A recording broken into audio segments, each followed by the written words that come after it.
ইউরোপে পা দিয়েও স্বপ্ন পূরণ হলো না মোশাররফ হোসেনের।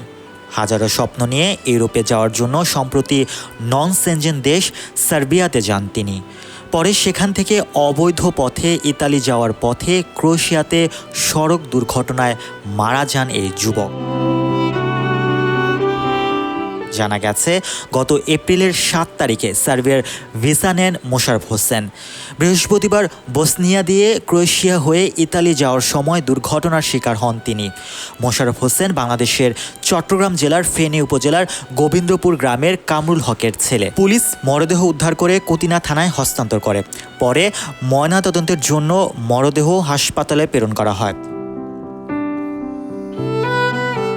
শেষ খবর পাওয়া পর্যন্ত মরদেহ দেশে নেওয়ার ব্যাপারে দূতাবাসের পক্ষ থেকে কোনো পদক্ষেপ নেওয়া হয়নি। নেদারল্যান্ডসে অবস্থিত বাংলাদেশ দূতাবাসে যোগাযোগ করা হলেও দায়িত্বরত কারো বক্তব্য পাওয়া সম্ভব হয়নি। মোশাররফের মরদেহ দেশে নেওয়ার জন্য এখনই কোনো কার্যকরী পদক্ষেপ গ্রহণ করা না গেলে তার মরদেহটি দেশে নেওয়া সম্ভব হবে না বলে আশঙ্কা প্রকাশ করেছে পরিবারের সদস্যরা।